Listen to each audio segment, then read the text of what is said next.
Salut et bienvenue dans cette vidéo 21 de ce défi devenir nomade digital en 30 jours. Alors je le redis, l'idée n'est pas que tu deviennes digital nomade en 30 jours, mais bien que je te donne beaucoup d'informations pendant 30 jours en 30 vidéos. Alors aujourd'hui, si tu le veux bien, on va aborder la question du slow travel. On en entend beaucoup parler, notamment chez les digital nomades, donc on va voir pourquoi ça fait vraiment sens pour les digital nomades. Et puis on va essayer de répondre à la question de qu'est-ce que c'est finalement concrètement le slow travel. Alors pour répondre à cette question sur ce qu'est le slow travel, on entend pas mal parler aujourd'hui de slow food, de slow fashion, de slow life également, et également de slow travel. En fait, disons qu'à l'ère de la surconsommation où tout va à 3000 à l'heure, que ce soit en termes de nourriture, en termes de tourisme, en termes de produits de consommation, il y a une espèce de mouvement qui vise un peu à ralentir tout ça, où les gens ont ce besoin de se reconcentrer sur des choses un peu plus vraies, quitte à prendre plus de temps et à arrêter de vivre à 3000 à l'heure. En fait, l'idée c'est un peu d'arrêter de surconsommer à la fois que ce soit des biens de consommation, mais aussi arrêter de surconsommer sa vie. Arrêter d'être toujours partout, éparpillé, etc. Et donc forcément, ce mouvement, si je puis dire, résonne forcément chez le digital nomade, puisque l'idée, quand on souhaite devenir digital nomade, à la base, même si on pense pas au slow travel ou slow life, l'idée c'est bien de se recentrer un petit peu sur ce que l'on aime, sur soi, sur ses passions, sur ses envies, et de retrouver un rythme de vie un peu plus sain, en tout cas un rythme de vie qui correspond mieux à notre rythme naturel.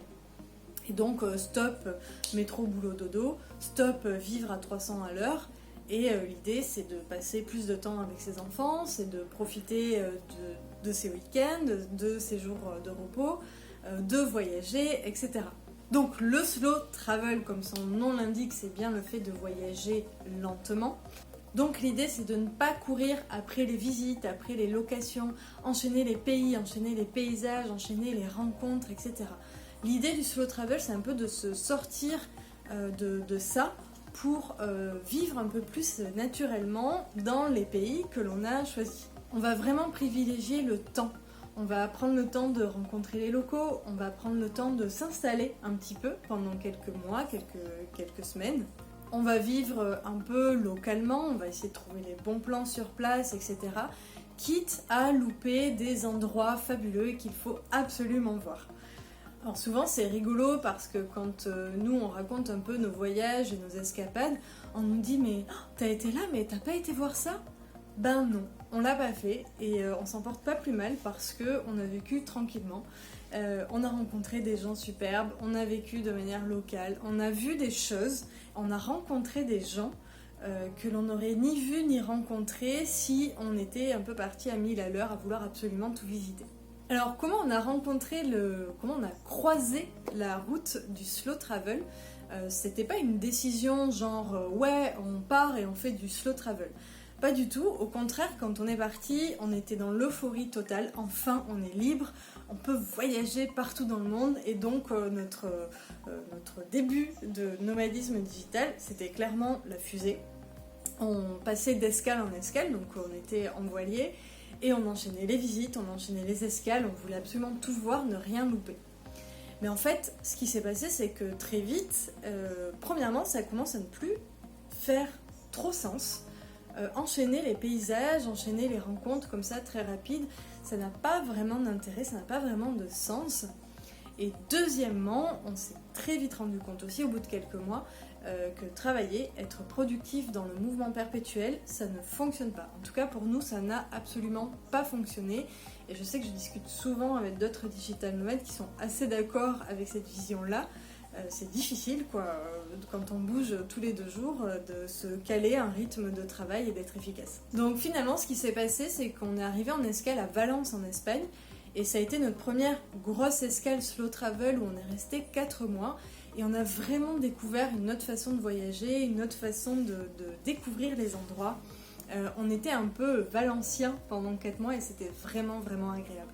Et donc en plus de tout ce que je viens de te dire, pour nous, le slow travel a 3 gros avantages. Le premier, c'est qu'au niveau budget, ça revient franchement moins cher parce que tu te déplaces moins, tu loues moins de choses, tu fais beaucoup moins d'activités, tu vis de manière locale, tu es plus vraiment considéré comme un touriste au bout de quelques temps. Alors, tu n'es pas considéré comme l'un d'entre eux, tu es toujours un étranger, mais tu es plus considéré comme le touriste qui vient là pour consommer, donc c'est très agréable pour les gens qui du coup te proposent leurs bons plans, etc. Donc ça c'est vraiment le gros premier avantage. Le deuxième, comme je t'ai dit, sans conteste, c'est le fait de pouvoir être plus efficace et plus productif et donc très franchement pouvoir travailler et pouvoir être digital nomade parce que dans le mouvement, en tout cas nous n'avons pas réussi à être productifs.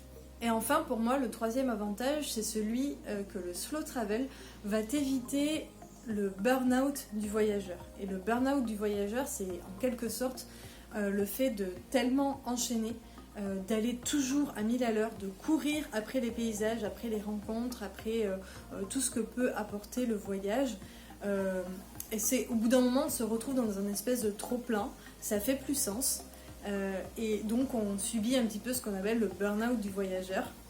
Parce que finalement c'est un peu ce qu'on a fui quand on a voulu voyager, c'est-à-dire qu'on a voulu arrêter de vivre à 3000 à l'heure, on a voulu partir pour découvrir des choses, pour se poser, se recentrer sur soi, etc.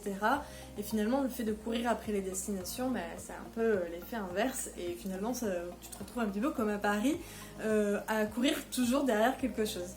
Voilà pour cette vidéo sur le slow travel, j'espère qu'elle t'a plu, qu'elle t'a bien inspiré. N'hésite pas à me laisser des commentaires. Si tu veux nous soutenir, n'oublie pas, ça se passe juste en bas de la vidéo. Et on se retrouve demain pour la prochaine vidéo où je vais t'expliquer pourquoi je suis à la fois freelance et entrepreneur. Ciao ciao!